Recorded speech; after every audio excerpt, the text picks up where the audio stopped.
नहीं, हमारी देशव्यापी हड़ताल थी 30-31 जनवरी की। और ये कोई अचानक किसी मुद्दे पे नहीं है, हमारा लगातार कुछ विषय चल रहे हैं। हम पिछला जो हमारा द्विपक्षीय समझौता हुआ था, उसके बाद उसके कई रीजनल इश्यूज, कनेक्टिंग इश्यूज बाकी थे रिजॉल्व होना, जिसपे बातचीत चलती थी, रुक जाती थी, और वो अभी तक नहीं हो पा रहे थे।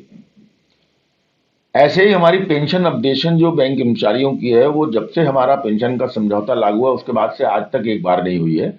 और काफी समय से ये मांग चल रही है। लगभग 2.5-3 करोड़ 2.5-3 लाख हमारे पेंशनर्स अलग अलग तरीके से इस चीज के लिए लड़ रहे हैं, परंतु वो अपडेशन अभी तक नहीं हो रहा है और वो बातचीत टलती जा रही है।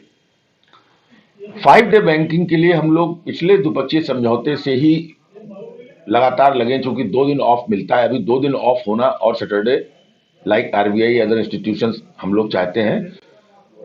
सरकार के पास इसका प्रपोजल भी भेजा जा रहा है, आईबीए लेवल पे डिस्कशन भी हो चुका था, हमने अपने सुझाव भी दे दिए, लेकिन वो फाइनल डिसीजन नहीं हो पा रहा है। इसी तरीके से बैंकों में बहुत स्टाफ की शॉर्टेज है। हम लगातार देख रहे हैं कि स्टाफ की कमी के बाद ग्राहक सेवा पे भी फर्क पड़ रहा है, कहीं कहीं कर्मचारी भी काम के बोझ के लिए दबा हुआ है। तो हम सिर्फ ये मांग कर रहे हैं, जो इतने पद खाली पड़े हैं उसमें जरूरत के हिसाब से भर्ती की जाए। चतुर्थ श्रेणी में भी लगभग लाखों की संख्या में डेली वेजर्स बैंक में काम कर रहे हैं, जो कि परमानेंट वैकेंसी है, लेकिन उन लोगों को भी सालों तक डेली रखा जा रहा है। तो हमारी ये है कि उसकी भर्ती प्रक्रिया चालू की जाए। ये मांगों पे हम काफी लंबे समय से प्रबंधन से बात कर रहे हैं, आईबीए से, लेकिन 27 जून को भी एक हमारी हड़ताल प्रस्तावित थी, लेकिन वो चीफ लेबर कमिश्नर के इंटरवेंशन से रुक गई।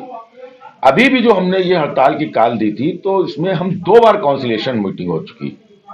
ये दूसरी काउंसिलेशन मीटिंग 27 जनवरी को थी, जिसमें डिप्टी सीएलसी मुंबई के सामने हमको अश्योर किया गया है कि 1 महीने के अंदर वो इन सारे मुद्दों पे बातचीत करके उनको रिजॉल्व करने की कोशिश की जाएगी। 5 डे बैंकिंग पे जो हमने प्रपोजल दिया है, आधा घंटा हमारा टाइम बढ़ भी जाएगा पर डे का, उन प्रपोजल को भी वो आगे गवर्नमेंट लेवल पे फॉरवर्ड करके क्लियरेंस लेंगे। जो भी डिस्कशन होगा वो और बाकी कंप्लीट करेंगे। अपडेशन हम चाहते हैं उस पर चर्चा हो, वो छोटा विषय नहीं है, बड़ा विषय है, इस पर सीरियसली किया जाए।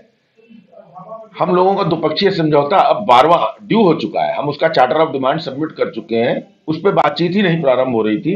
अब जरूर डीएफएस के यहाँ से आईबीए को, और आईबीए द्वारा शायद बैंक्स को लिखा गया है कि मैंडेट दिया जाए ताकि डिस्कशन वो प्रारंभ हो सके।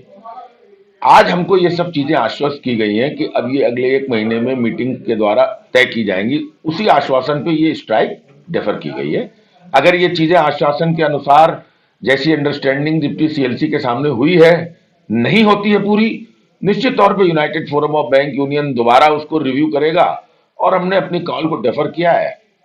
उन परिस्थितियों में फिर उस कॉल को दोबारा रिवाइव करने के जो भी प्रयास होंगे या विचार होंगे किए जाएंगे। कि रणनीति, हम लोग बैंक कर्मचारी हैं, हमारे पास आंदोलन के अलावा कोई और दूसरा रास्ता नहीं है। बैंक कर्मचारियों का ये इतिहास रहा है कि हम लोग शांतिपूर्ण अपने आंदोलन के द्वारा ही अपनी मांगों पे जोर देते हैं।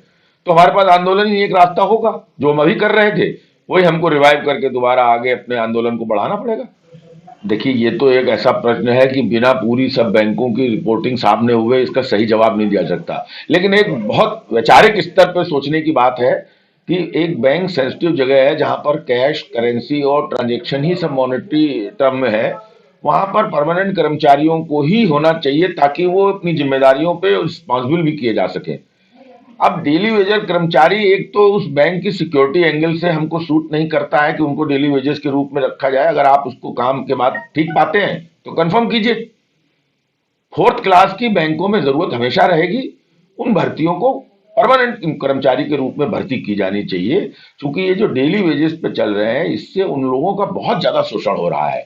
आप समझिए कि वो 400, 500, 300 जैसा जहां पर परिस्थितियां हैं वैसा उनको पेमेंट हो रहा है। कहीं कहीं प्रॉपरली मिनिमम वेजेस भी पेमेंट हो रही हैं, सब जगह एक सी स्थिति नहीं है, लेकिन उनको कोई बेनिफिट नहीं मिलते हैं, और वो बड़े बिल्कुल वैसे ही काम कर रहे हैं जो एक परमानेंट कर्मचारी करता है, वही जिम्मेदारियों को निभा रहे हैं। ज्यादा टाइम भी रुकते हैं, लेकिन उन बेचारों को कोई भी परिस्थिति में रेगुलर कर्मचारी के कोई फायदे नहीं मिल रहे हैं, उनका हक भी नहीं मिल रहा, और ये पद भरे जाने चाहिए। नहीं, कैसे सामान्य होगी? वो तो स्वाभाविक सी बात है कि हम, जब एक व्यक्ति को पता है कि यहाँ पे परमानेंट कर्मचारी को 20,000 रुपए मिल रहे हैं और मुझको 8,000 मिल रहे हैं, तो निश्चित तौर पे वो कहीं ना कहीं कुंठित भी रहता होगा। लेकिन परिस्थिति ये नहीं है। सिंपल सी बात यह है कि एक मिनिमम वेजेस बनी हुई है और एक संस्था सरकारी है जिसमें उस पद की परमानेंट रिक्ति है, उसको भर्ती किया जाना चाहिए। उसमें सिर्फ कॉस्ट अकेला यहीं पे क्यों कंसिडर किया जाए? कॉस्ट तो बहुत सी चीजों में कंसिडर की जा सकती है। कर्मचारियों की ही कॉस्ट कटौती करके कौन सा बहुत बड़ा फायदा किया जाएगा, या उनके शोषण से जो पैसा बचेगा वो कौन बहुत हमको प्रॉफिट देगा? वो तो बहुत बड़ा ह्यूज एनपी है, उसको रिकवर किया जाए। तो मेरा सिर्फ ये मानना है कि इन कर्मचारियों के संग भी ज्यादती हो रही है, परिस्थितियां भी इनके अनुकूल नहीं है, इसलिए इन लोगों का शोषण हो रहा है। ये रिक्तियां भर्तियां की जानी चाहिए और उनमें इन टेम्परेरी काम कर रहे लोगों को वरीयता दी जानी चाहिए।